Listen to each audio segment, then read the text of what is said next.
할렐루야, 반갑습니다. 우리 구국의 밤에 오신 것 환영합니다. 우리 앞뒤 좌우로 인사하겠습니다. 당신은 하나님의 백성입니다. 시작. 당신은 하나님의 백성입니다. 아멘. 오늘 우리는 성경과 정치 두 번째 시간을 맞이하게 되었습니다. 지난 시간에 뭘 살펴봤는지 기억나시나요? 첫 시간 뭐였어요? 정교 구분의 원칙, 정교 분리의 원칙. 기독교는 정치 참여를 어떻게 보고 있습니까? 주황불 괜찮은데요? 괜찮아요. 주황불 켜주는 것도 나쁘지 않습니다. 저도 주황불 좀 받아봅시다. 네. 비쌉니까 그거? 네, 좀 쏴주세요. 백색등 끄고. 네, 저도 주황 켜주시면 좋아요. 기독교인의 정치 참여 어떻게 볼 것입니까? 지난 시간에 우리가 다 살펴봤고요. 오늘 이제 두 번째로는 우리가 아주 인문 중에 인문인데 많은 성도들이 모르고 있습니다. 그래서 오늘 설교 제목을 두 개의 나라 이렇게 했습니다. 다 함께 따라하겠습니다. 두 개의 나라. 네, 두 개의 나라가 있다 하는 겁니다. 종교개혁자들은 그걸 이른바 두 왕국 이론이라고 하였고, 이 이론 때문에 하나님을 의지하게 되었습니다. 이 이론이요, 처음부터 완료형은 아니었고, 처음에는 초기, 그 다음에 과도기, 변혁기가 있었고, 그 다음에 말기. 그래서 우리에게 오늘 주어지게 되었어요. 두 왕국, 투 킹덤이라고 되어 있죠. 덕트런은 교리라고 할 수 있겠습니다. 종교개혁자들이 말하는 나라, 과연 어떤 나라를 말하고 있는가? 첫 번째, 종교개혁자들의 두 왕국 이론을 볼 때 크게 첫 번째는 영적인 왕국이 있다 하는 거예요. 영적인 왕국, 따라하세요. 영적인 왕국, 영적인 왕국. 또 하나는 뭐겠어요? 세속 왕국이 있다 하는 겁니다. 따라합니다. 세속 왕국, 세속 왕국. 먼저 영적 왕국에 대해서 우리가 좀 살펴보게 되면은, 영적인 왕국은 무엇을 영적 왕국이라고 하는가? 대략적으로 정리를 하면 이와 같습니다. 하나님이 교회를 통해 다스리시는 영역, 그게 영적인 왕국, 하나님의 왕국 하는 거죠. 하나님이 교회를 통해서 다스리는 영역이 분명히 있습니다.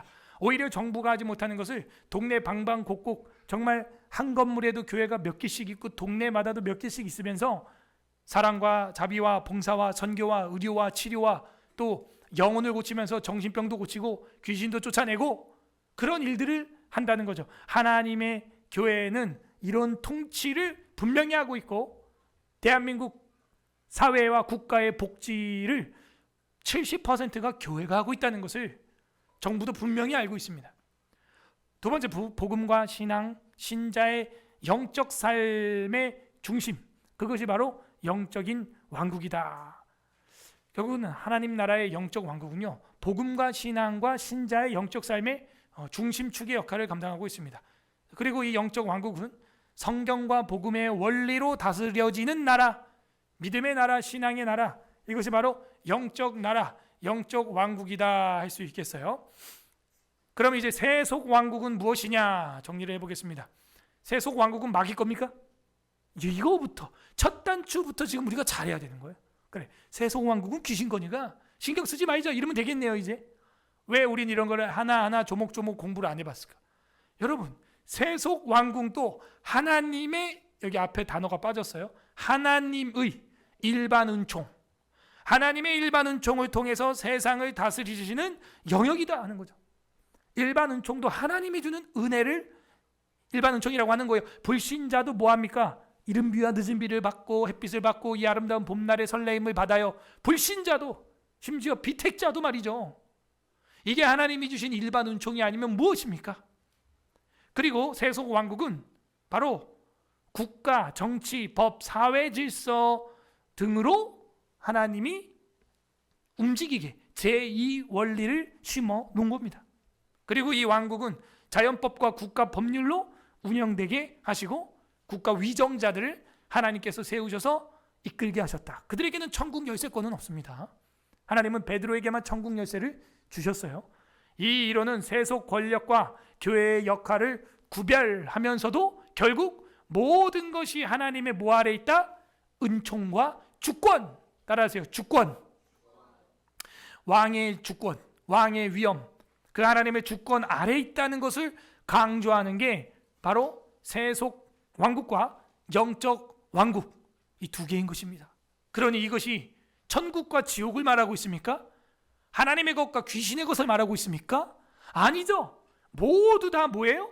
하나님의 교회요, 영적 왕국, 하나님의 일반 은총을 통해서 다스려지는 세속 왕국, 이렇게 봐야 여러분이 오늘날 대한민국에 살면서 정치를 마귀에게 매매하는 것이 아니라 여러분이 하나님께 드릴 수 있는 사람이 되는 것입니다.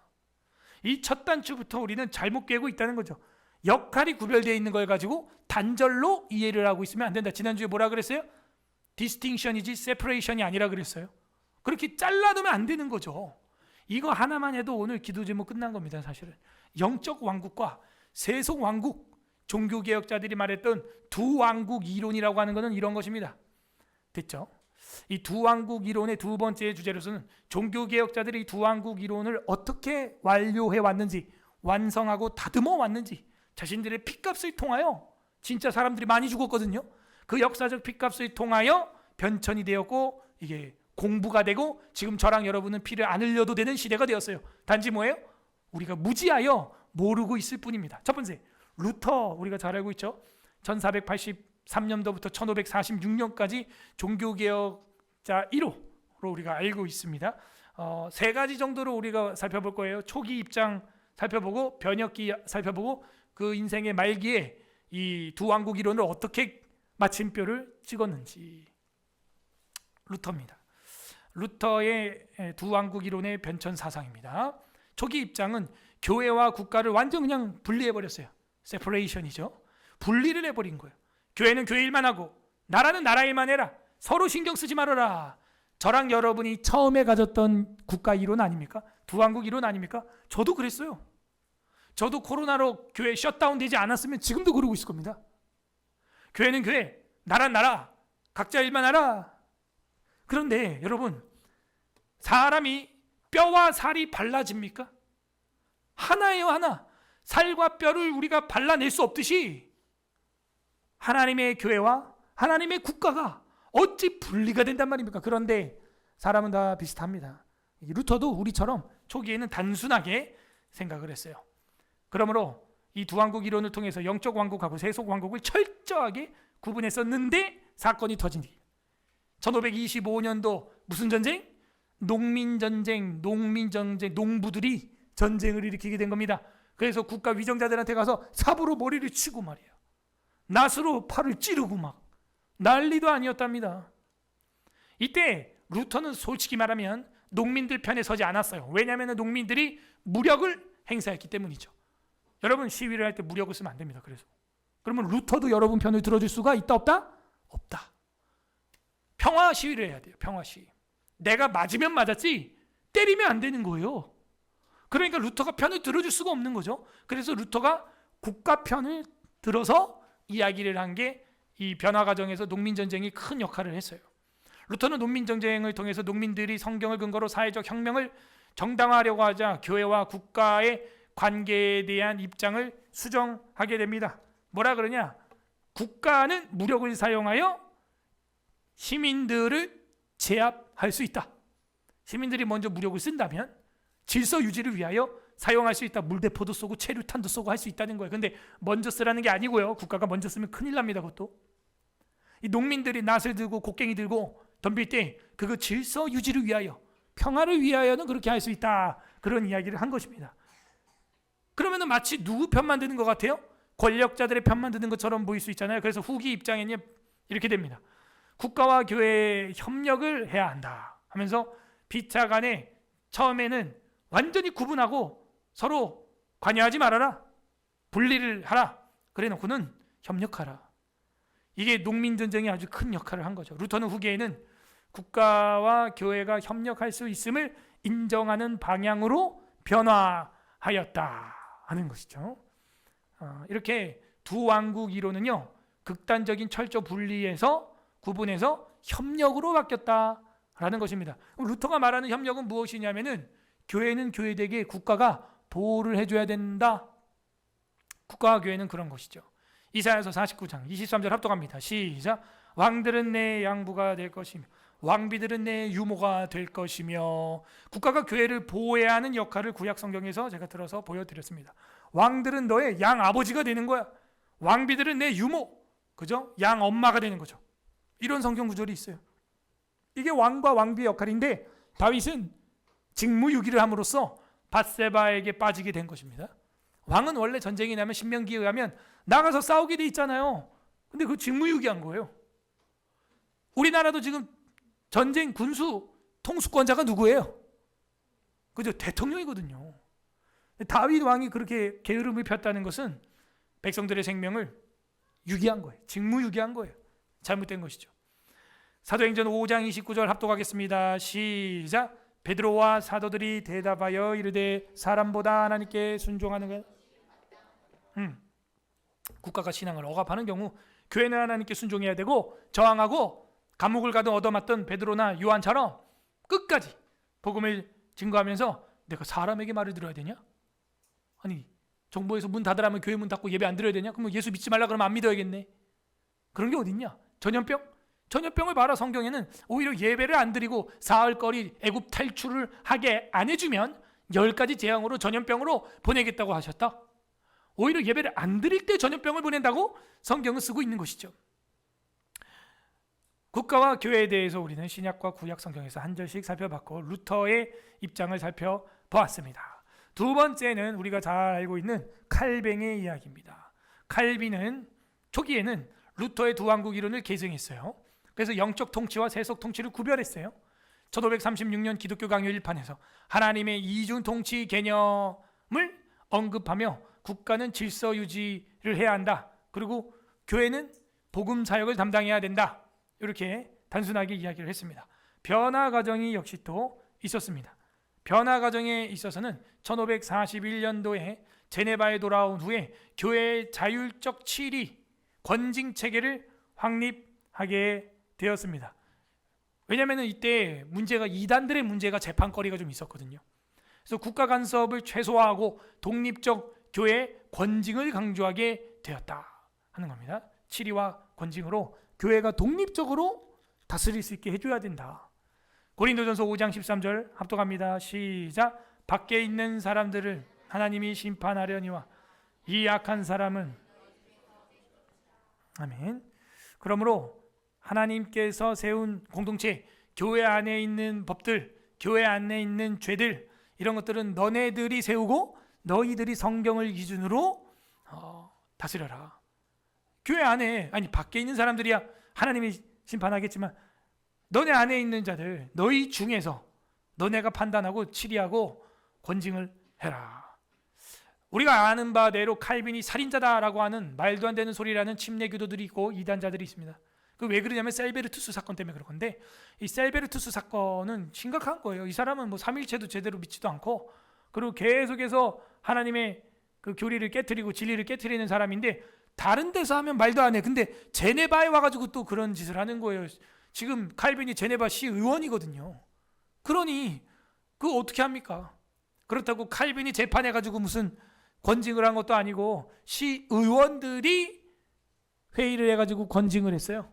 그런데도 또 제네바에 들어와가지고 방해를 하니까 그때 이제 사형이 내려진 겁니다. 한 명.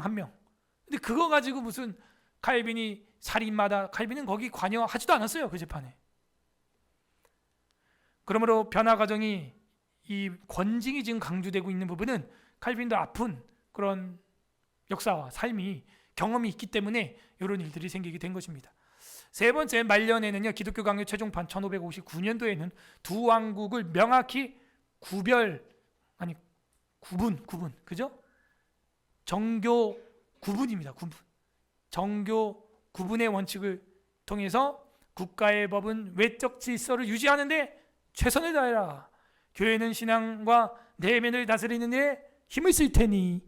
그러므로 국가가 사과로 치면은 껍질 역할을 해주고 교회는 그 알맹이 역할을 해야만 한다라고 바뀌었는데, 뭐 비슷하죠.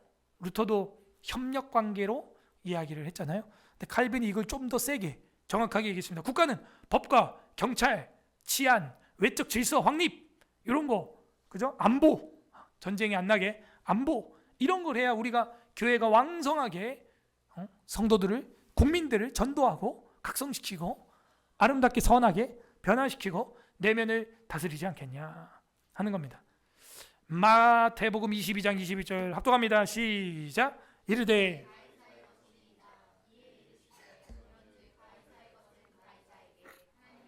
하나님께 바치라 하시니. 그래서 예수 그리스도의 세상에서도 분명히 이렇게 가이사의 것은 가이사에게, 하나님의 것은 하나님에게 드려야 한다 하는 것처럼 나라가 있어야 교회가 안전하게 내면을 다스릴 수 있다 하는 걸 보여주고 있습니다. 칼빈 다음에는 우리가 볼 수 있는 사람은 즈빙글리라고 하는 사람이 있습니다. 이 즈빙글리가 사실은 칼빈을 이어가는 사람인데 조금 칼빈보다 좀 세요. 이렇게 행동하는 거나 움직이는 그 뭐라 그럴까, 신앙, 그게 조금 더 정확합니다. 우일리 즈빙글리. 저는 이걸 공부하면서 약간 즈빙글리 쪽이 아닌가 그런 생각을 이제 좀 하게 되었어요. 즈빙글리의 이론을 보게 되면 초기에는 국가와 교회를 별개로 보기보다 처음부터 하나의 기독교 공동체로 보고 국가도 신앙을 보호해야 함을 강조. 교회가 국가를 통해 개혁될 수 있다고 믿으면서, 그죠? 시의회와 협력하여 개혁을 추진하였다. 그래서 따로 볼 수 없다. 이거는 하나다. 변화 과정. 1520년대 후반부터 제세례파는 이제 침례교도들을 말하는 거야. 침례교도. 제세례파의 급진적 개혁에 반대하며 국가 권위를 더 강조하게 되었다. 국가가 종교개혁을 적극 도와야 한다고 보며 정의로운 전쟁도 가능하다고 주장하였다. 요게 우리 웨스트민스터 신앙고백서 교리 들어와 있어요. 필요한 경우 전쟁을 일으킬 수 있다 하는 게 국가 위정자에 들어있어요. 여러분 어떻게 생각하십니까? 그러니까 우리는 약간 그 쯔빙글리 색깔이 있습니다. 말년에는 국가와 교회가 분리될 수 없다고 보고 국가가 복음을 보호하고, 국가가 복음을 보호하라고요. 교회가 복음이 아니고 국가가 복음을 보호하고 실천하는 역할을 해야 한다고 주장하고 1531년 카펠 전투에서 직접 군사로 참전하여 거기서 순직했어요. 전사하였다. 죽었어. 우리 기독교인들 중에도 군인들이 있어요, 없어요? 있죠? 그럼 전쟁 나가면 우리 군종병이라 그래서 가슴에 십자가 달고 있는 사람들 있잖아요. 군종병으로 군대를 전역한 분들이 저희 교회도 계십니다. 그러니까 이 전쟁 자체가 악한 거라면 예수님이 천부장 백부장을 혼냈어야지. 세리나 창녀처럼 말이죠. 훈계를 하고 말이죠. 회개하도록 지도했어야죠. 그렇게 한 적이 없습니다. 오히려 고넬료라고 하는 이탈리아 이방인 백부장은 하나님을 경외하여 경건함으로 그가 기도할 때 하나님이 그 구제와 선행으로 말미암아 들어주셨다는 거예요. 군인 자체가 악이 아닌 것입니다. 종교개혁과 국가개혁을 분리할 수 없다. 지금 우리나라 분위기는 좀 이런 분위기 아니냐? 여러분 어떻게 생각합니까? 루터 분위기예요? 칼빈 분위기예요? 쯔빙글리 분위기예요? 그죠? 지금 여의도나 광화문에 나오는 또 전국적으로 일어나는 그런 모임들을 보십시오. 공교롭게도 지도자가 다 목사님이에요. 그래갖고 또 고신 측에서는 손일보 목사님 또 뭐 치리하라고 안건을 누가 막 냈나 봐. 근데 이번 주에 또 고신 측 목회자 150명이 성명서 발표해가지고 지지한다. 우리는 오히려 또 이렇게 했습니다. 저러다 또 고신 쪼개집니다. 저거 안 그래도 쪼개져 있는데. 그러므로 이 종교개혁자들의 이 역사 두 왕국 이론을 공부 안 하면 왜 정치 발언하냐? 요즘 또 유튜브에 쇼츠에 그런 목사들 엄청 많더라고요. 교회 강단에서 정치 얘기하지 마세요. 그리고 구국 기도해야 한대. 뭔 얘기를 하고 구국 하려 그래? 구국이 뭔 줄 아나? 그죠? 무슨 얘기하고 구국을 하려고 하냐 이거죠. 영락교회 한경진 목사님이 한 걸 보십시오. 아예 자유당을 만들었어요.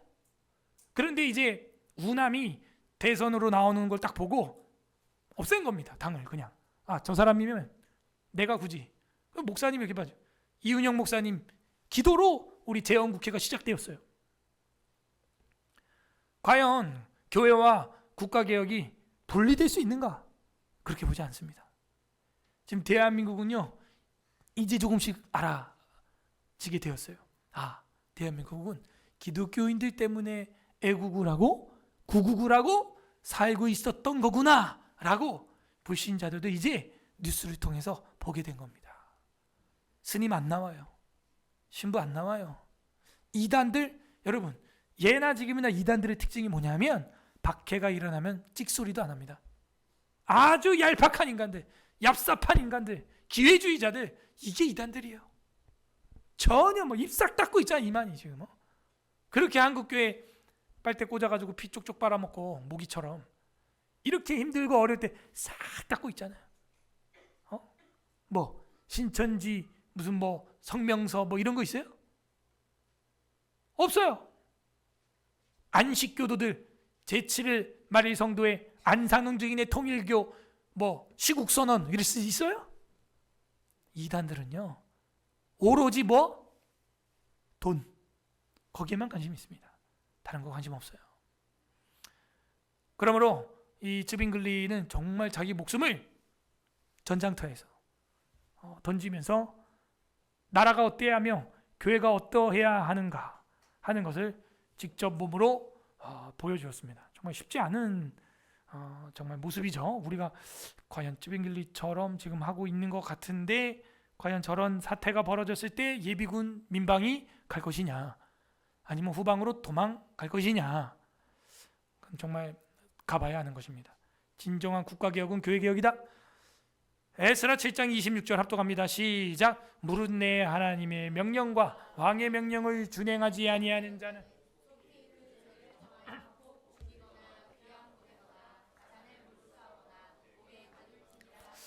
네, 개혁이죠. 개혁. 하나님의 명령과 왕의 명령 두 개네요. 하나님의 명령과 왕의 명령 이거 다 준행하지 않은 자는 속히 그 죄를 정하여 혹 죽이거나 사형제 폐지하면 안 돼요.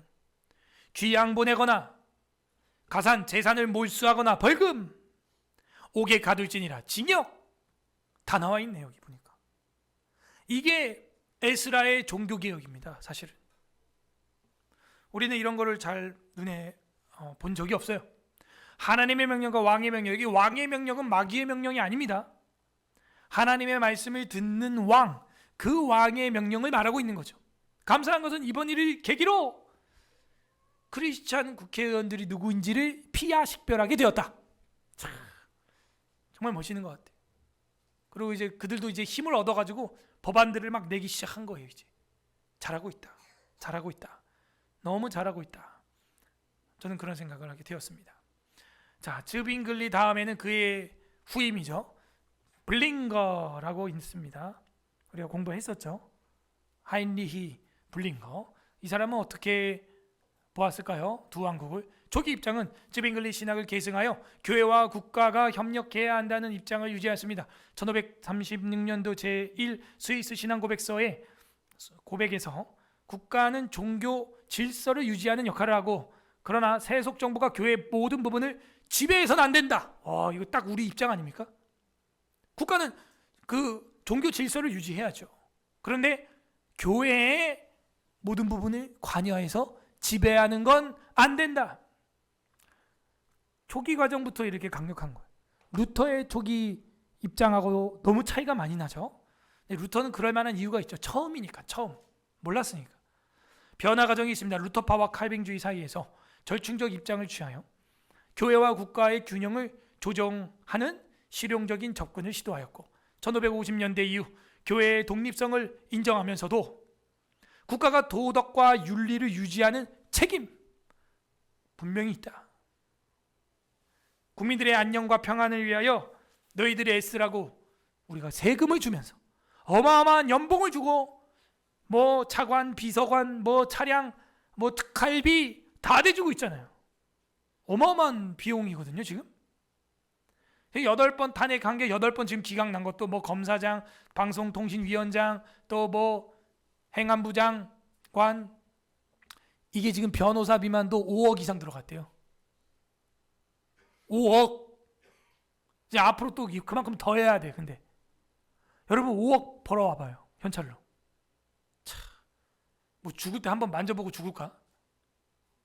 그러니까 그런 피 같은 국민들의 혈세를 자기 돈 쓰는 거 아니라고 막 남발을 하는 거예요. 탄핵 누구 탄핵 뭐 탄핵 총리 탄핵 또 누구 마음에 안 들면 너 뭐 검사도 탄핵하고 이거 이러면 안 돼요. 이거야말로 진짜 혼란 그 자체입니다. 그들은 국가가 도덕과 윤리를 유지하는 책임을 가지고 있어야죠. 괜히 검사장 탄핵해가지고 지금 100일 가까이 검사장 자리만 공석이었던 거예요. 5억이 문제가 아니고요. 그 공석일 때 판을 쳤던 범죄자들과 간첩들을 보십시오. 이거 어떻게 할 겁니까? 그 기회비용이라 그래요? 그럼 기회비용은 더 많이 들어간 거예요. 그죠? 여러분 일당이 10만 원이라고 할 때 열흘을 집에서 잠만 잤어. 그럼 얼마 날린 거예요? 너무 무리한 부탁이야 이거. 계산이 어려운데 10만 원 열흘이면 얼마야 이게? 100만 원이다. 그죠? 곱하기. 근데 놀아서 내가 만져보지 못한 돈을 말하는 거예요. 기회비용. 저도 시간당 셉니다. 저도 어디 가면 세요. 근데 여러분도 세잖아. 그죠? 이게 검사장이 이게 노는 사람이냐고. 이 사람이 대한민국에 한두 명밖에 없는 사람인데 참. 검찰총장도 지금 이제 또 막 탄핵하겠다 그러고. 검찰총장도 한 명밖에 없어요. 우리나라에 지금. 이 기회비용이라고 하는 거는 이건 너무 충격적이죠. 자, 이 하이니 볼링거의 말년 입장을 보겠습니다. 1566년 제2 스위스 신앙고백에는 교회는 권징, 출교까지 행할 수 있어요.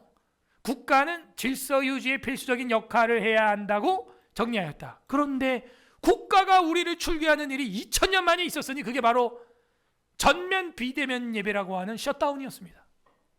이 자리에 있는 여러분을 다 들어다가 컴퓨터 앞에 또 PC방 가면 또 사람이 있어. 또 거기 또 참. 거기 막 라면도 끓여 먹고 침을 튀겨가면서 막 게임을 하고 말이죠. 남이 썼던 헤드셋 마이크를 자기가 또 쓰고 더러워. 교회 와서 그렇게는 안 합니다.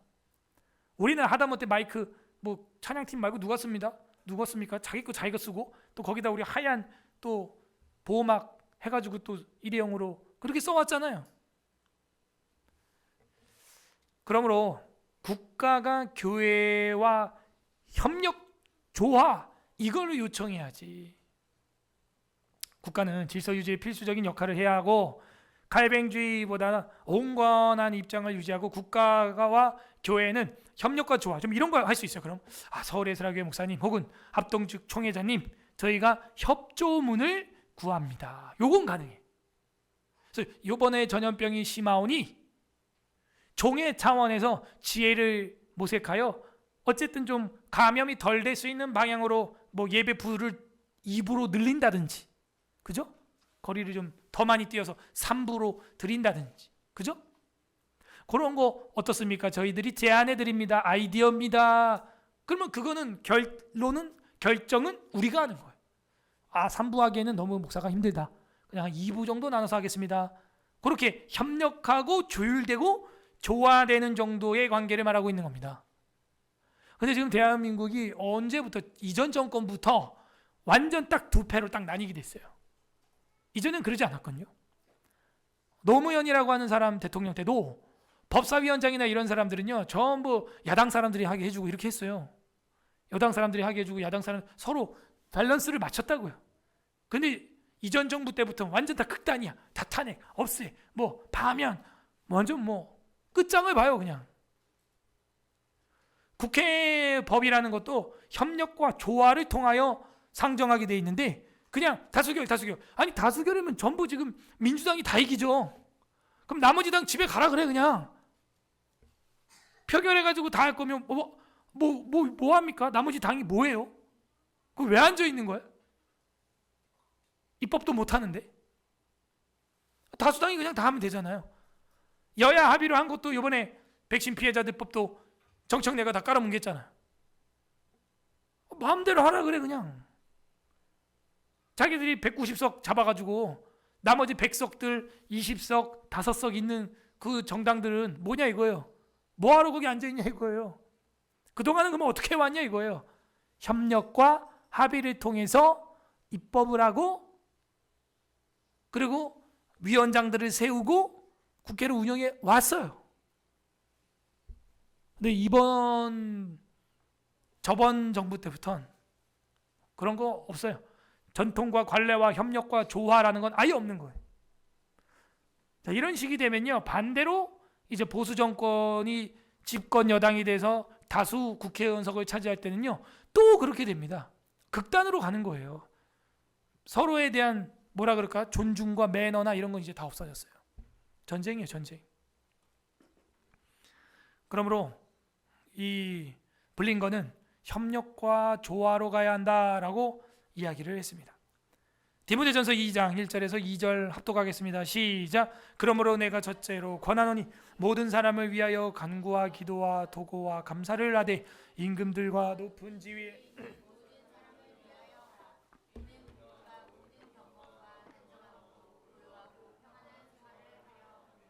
아멘.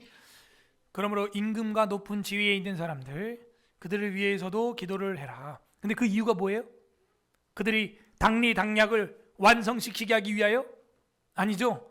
우리가 모든 경건과 단정함과 고요하게 좀 조용히 신앙생활 좀 하자. 조용히 평안한 생활, 신앙생활 좀 하게. 그러려고 저 국가 위정자 정치인들을 위해서 뭐하라? 기도하라. 기도하라. 그렇군요. 우리가 대통령과 국회의원과 입법자들과 사법권자들을 위하여, 행정권자들을 위하여 기도하는 이유는 그들을 위한 것도 있지만, 그들이 그렇게 일을 함으로써 여러분이 경건생활하고 단정하게 고요하고 조용하고 평안하게 신앙생활 하려고 그들과 협력과 조화를 이루라.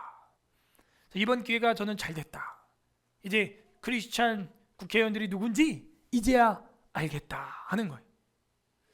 보십시오. 반대쪽 집회하는 사람들이 있다고 하는데 거기에 과연 크리스찬들의 색깔이 있는가? 전혀 볼 수가 없습니다.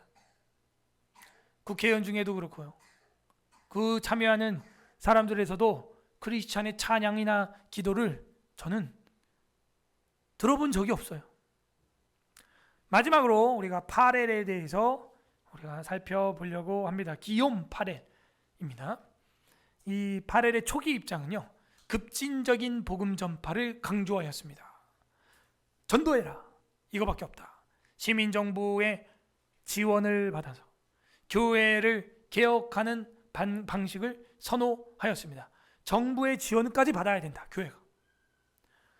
저도 요즘에 이제 주장하고 싶은 게 하나 생겼는데, 학교 밖 청소년들이 30만 명이 넘고 홈스쿨러들, 검정고시생들이 30만 명이 넘습니다. 그런데 그 부모님들은 세금을 내고 있죠. 그런데 안타깝게도 교육부의 예산은 우리들에게 오지 않고 있다는 것이죠. 그리고 이런 사립학교는 등록금이 기하급수적으로 늘어날 수밖에 없게 돼 있는 구조. 이거를 법안을 만들어야 됩니다. 그래서 우리 아이들도 주민등록으로 의무 교육에 준하는 연령으로 파악이 되면 뭐 돈이 아니더라도 우리가 원하는 도서 상품권이나 이런 걸로 보급을 해서 책이라도 사볼 수 있게 지원돼야 됩니다. 지원돼야 돼.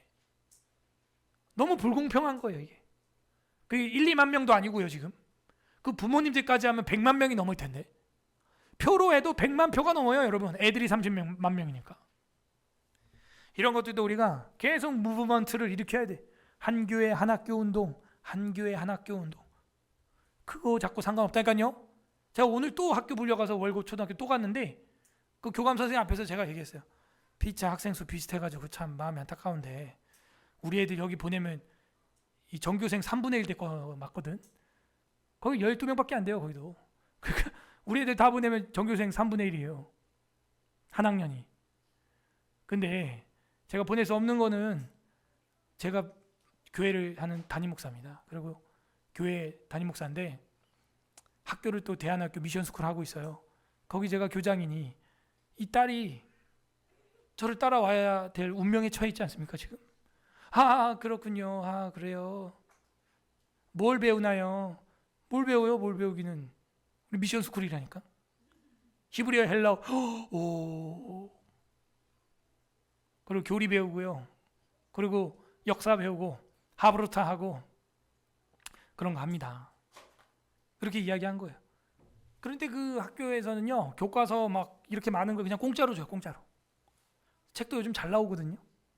우리는 왜 교육을 하는데 왜 그렇게 지원을 못 받냐 이거지. 그래서 파렐은 그런 이야기를 한 거예요. 시민 정부가 교회를 지원해야 되지 않냐. 교회를 개혁하는 방식을 선호했다. 지원을 해줘라.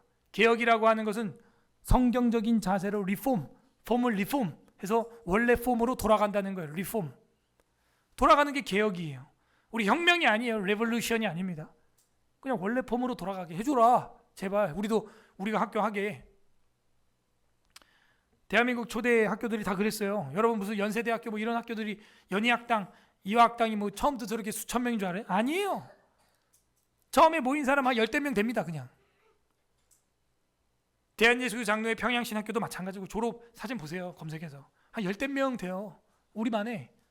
명문은 그렇게 시작하는 거예요. 원래. 1536년 제네바에서 칼뱅과 함께 개혁을 추진했고 교회의 권징과 출교의 필요성을 주장하게 되었습니다. 변화 과정 1538년 제네바에서 칼빈과 함께 교회의 권징 문제로 시 당국과 갈등을 겪고 추방을 같이 당합니다. 칼빈이랑. 이후에 뇌샤탈에서 활동 잘하니까 다시 제네바에서 도와달라고 요청을 합니다.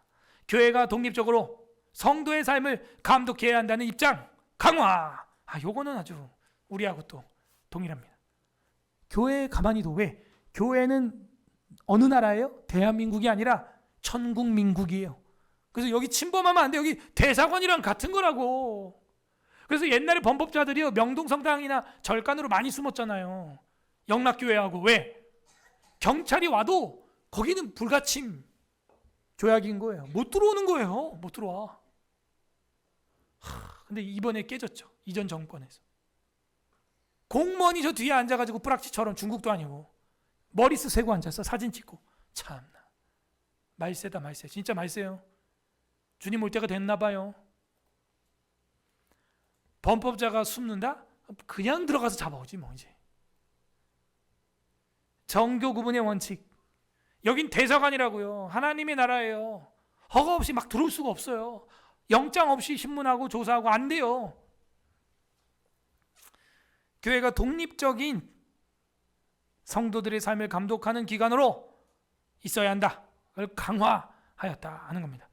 그의 말년의 입장에서는요, 칼빙의 교회 정치 체계를 지지하고 국가가 신앙을 보호해야 하지만 교회는 국가로부터 독립적인 영적 통치를 가져야 한다고 확신하였다. 자꾸 국가가 보호한다는 핑계하에 교회를 관여하려고 그러는데 안 돼. 절대로 안 돼. 1553년도 미카엘 셀베르투스 사건 처형 당시 제네바의 결정을 지지하며 국가가 이단을 처벌할 수 있음을 인정하게 되었습니다. 그때 당시 제네바는 성시화 운동이 100% 되었기 때문에 이게 가능하고 우리나라도 사법법을 성경에서 가져올 수 있습니다. 근데 지금 안 하는 거예요. 안 할 뿐이에요. 모방하고 연역한 거는 많이 있습니다만 우리가 이거를 할 수 있으려면은 대한민국 전체가 제네바 정도 급은 돼야 돼요. 사실은 쉽지 않죠. 쉽지 않죠. 고린도전서 6장 1, 2절 합독합니다. 시작. 너희 중에 누가 다른 이와 더불어 다툼이 있는데 구태여 불의한 자들 앞에서 고발하고 성도 앞에서 하지 아니하느냐. 성도가 세상을 판단할 것을 너희가 알지 못하느냐. 세상도 너희에게 판단을 받겠거든 지극히 작은 일 판단하기를 너네가 분별 좀 해라. 바보냐. 나서야 되는지 나서지 말아야 되는지 앉을 곳인지 일어날 곳인지 야 너네가 알지 못하느냐. 세상도 너희에게 판단을 받아야 할 텐데 너네 일도 막 갈팡질팡하냐. 그러니까 요즘에 또 온라인에서 목사님들이 강단에서 나의 정치 얘기도 하면 안 됩니다. 여러분 복음만 완전 루터 이론도 아니고 루터 완전 초기 이론 초보 단계. 최소한 개혁주의 교파에서 신앙생활하고 있는 장로교 감리교 사람들이라면 그런 말 하면 안 됩니다. 그러면 종교개혁 했으면 안 됐어요. 국가에 저항한 거거든요. 국가에 저항해가지고 나온 프로테스탄트의 목회자의 가운을 입고 정치 얘기하면 안 된대. 참 이런 무식한, 죄송합니다, 무지한 목회자들이 강단에 도배가 돼 있어요. 그 유튜브에 도배가 돼 있고요. 저는 확신합니다. 모르긴 몰라도 그런 사람들 어지간하면 다 과학적 사회주의자, 인민민주주의 지지하는 사람들입니다. 좌파란 말이에요. 교회의 국가 권징에 대해서 우리는 생각을 해야 합니다. 교회의 국가에 대한 판단, 교회에 대한 판단, 이 모든 건 교회가 할 수 있고 국가는 교회에 관여할 수 없다. 이게 지난 시간에 배웠던 정교 구분의 원칙이었다 하는 겁니다. 독립적으로 자율권을 보장해라. 국가가 신앙을 보호하는 일을 할 뿐이다. 사도행전 5장 29절 합독합니다. 시작. 베드로 사도들이 대답하여 이르되 사람보다 하나님께 순종하는 것이 마땅하니라. 마땅하니라. 그러므로 하나님께 순종해야지 사람에게 순종하는 것이 아니다 하는 것이죠. 자, 이렇게 5명 종교개혁자만 오늘은 시간상 더 있지만 이제 보겠습니다. 어떻습니까? 여러분이 볼 때 종교개혁자들의 두 왕국 사상은 완전 별도로 구별해가지고 불가침으로 관여하지 말라는 겁니까? 아니면 서로 협력을 하되 교회는 모든 것을 이야기할 수 있고 국가는 교회에 관여하거나 재판에 참여하지 말라는 것입니까? 구분이 되시죠? 그래서 두 왕국 이론 정리를 해보면 이처럼 종교개혁자 모두 교회와 국가를 구분하되, 그죠? 완전 그냥 구별, 분리가 아니고 정교 분리가 아니고 구분하되 상호 협력해야 한다는 공통점을 가지고 있습니다. 그렇죠. 그러니까 지금 그 여의도 광화문에도 국회의원들이 이제 단상에 올라옵니다. 마이크를 잡고 상호 협력하는 거예요. 그리고 그에 맞는 법안들을 지금 발의를 막 하고 있습니다. 당일 본투표를 3일로 늘리자 이런 식으로 그런 것도 하고 또 뭐 이런저런 법안들을 발의하고 있습니다. 협력해야 됩니다. 그렇게 협력해야 한다는 공통점을 가지고 있었지만 국가와 교회의 관계에서 칼뱅과 파렐은 교회의 독립성을 더 세게 강조했고 반면 츠빙글리와 블링거는 국가의 종교 보호 역할, 국가의 기능이 뭐냐? 종교 보호하는 것이다. 그 역할을 더 인정하는 입장을 보였습니다. 그래서 국가 전쟁에도 참전을 한 거죠. 내가 국가의 전쟁에 군인으로 가는 것이 결국 교회를 보호하는 것이다. 이해가 돼요. 저는 우크라이나 보십시오. 교회가 다 파괴됐습니다. 러시아 정교회 사람들도 러시아 적군 군인이 돼서 전쟁터에 있습니다. 둘 다 믿는 사람들이에요. 러시아에도 그리스 정교회가 있어요. 그래서 러시아 군인 중에 기도하는 사람들도 뉴스에 종종 나오더라고요. 또 그런 거 보면 또 불쌍해요. 그것도 푸틴 잘못 만나서 저런 거지 뭐. 우크라이나에 있는 우리 선교사들 또 교회들 다 파괴됐습니다. 양쪽 다 피해요. 그건 잘못된 겁니다. 특히 어떤 일이 있어도 교회나 종교시설 이런 걸 타격하면 안 되죠. 그거는. 그러므로 교회의 독립성 우리는 인정합니다. 그리고 국가는 그 교회를 보호하는 일에 힘써야 한다. 우리는 이걸 다 받으면 돼요. 정리가 되었습니다. 그렇군요. 이게 정리된 게 우리가 수요일마다 공부하고 있고 앞으로 아직 안 배웠어요. 앞으로 배우게 될 국가 위정자에 대하여 우리는 적나라하게 보게 될 것입니다. 오늘 성경 본문입니다. 빌립보서 3장 17절에서 20절인데 그중에 20절만 읽겠습니다. 시작. 그러나 우리의 시민권은 하늘에 있는지라 거기로부터 구원하는 자 곧 주 예수 그리스도를 기다리는. 잘 봐요.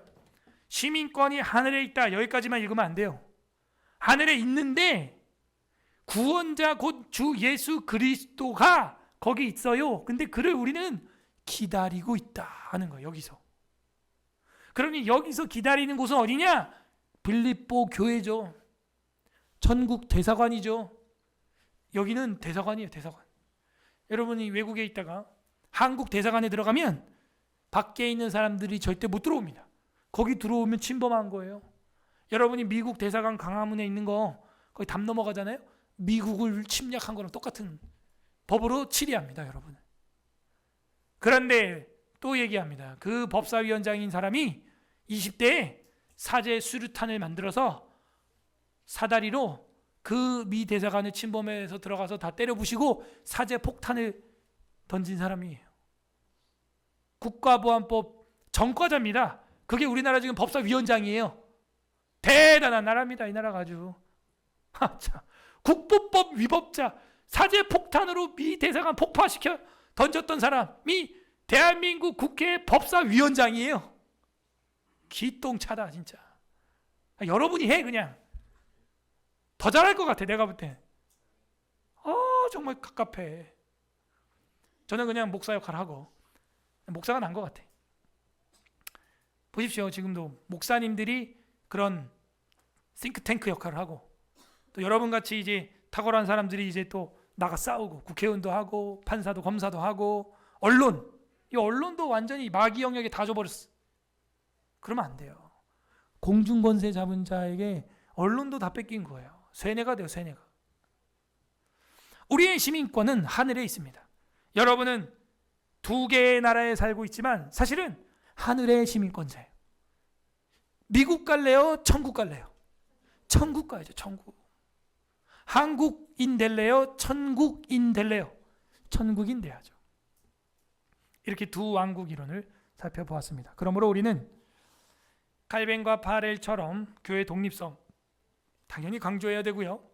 그리고 쯔빙글리와 블링거처럼 국가의 책무, 종교를 보호하는 것, 교회를 보호하는 것이다. 이 두 개만 오늘 딱 붙잡고 여러분이 돌아가셔도 이 정신이 이제 말짱해진 겁니다. 뉴스를 보면 보입니다. 이게 뭐가 잘못된 건지 이제 보입니다. 이렇게 지난 시간과 오늘 했던 게 성경과 정치의 가장 기초, 뼈대입니다. 이걸 여러분이 아무튼 자자손손 대대로 가르쳐야 돼요. 그래야 세상이 망가져 가는데 방관하는 사람이 되지 아니하고 교회가 파괴되고 침략을 당하고 있는데 뺏기는 자가 되지 아니하는 것입니다. 여러분 지켜야죠. 도둑이 오는 것은 구멍을 뚫고 죽이고 해치려고 온다잖아요. 예수님이. 그걸 냅두면 안 됩니다. 수축을 쌓고 구멍을 막고 담장을 세우고 경비병을 세워서 느헤미야가 한 것처럼 한 손으로는 성벽을 세우고 한 손으로는 경비를 섰더라 이렇게 되죠. 느헤미야는 왜 외적들 들어오면은 막고 가만히 있어야지 경비를 왜 서? 그래야 돼? 두 개 다 하는 거예요. 하나님의 성전의 성벽을 탁 지으면서 또 그 쳐들어오는 걸 막으면서 그게 우리의 모습이죠. 성경과 정치 우리가 말씀 생각하면서 이 시간 한번 기도하는 시간 같이 갖도록 하겠습니다. 오늘 말씀에 관련된 기도 제목인데요. 교회 영적 순결과 바른 복음 선포, 칼빈과 파렐의 교회 권징 주제로 세 가지 기도 제목을 넣었습니다. 그 다음에 루터와 블링거 두 왕국 이론의 원리로 또 세 가지 기도 제목을 넣었습니다. 국가와 교회의 바른 관계를 회복하는 대한민국 되게 하여 주시옵소서. 대한민국의 교회와 대한민국 국가가 서로 자신의 영역을 존중하고 바른 관계를 맺을 수 있도록 기도해 주시고, 세 번째는 쯔빙글리의 신학적 개념으로 기도 제목을 만들었습니다. 대한민국이 다음 세대가 참된 복음을 배우고 하나님을 경외하는 신앙을 계승하도록 도와주시옵소서. 그리고 가정과 교회가 협력하여 성경적 가치관을 전수하고 신앙교육이 활성화될 수 있도록 적극적으로 국가 일에 참여하는 쯔빙글리, 순교했던 쯔빙글리의 피값을 우리가 생각해 보십시오. 우리가 이 모든 일에 참여할 수 있는 우리가 될 수 있도록, 여러분 오늘 들었던 두 개의 나라, 그 나라를 마음에 품고 우리 같이 주님 한번 부르고 기도하는 시간 갖도록 하겠습니다. 기도하겠습니다. 주님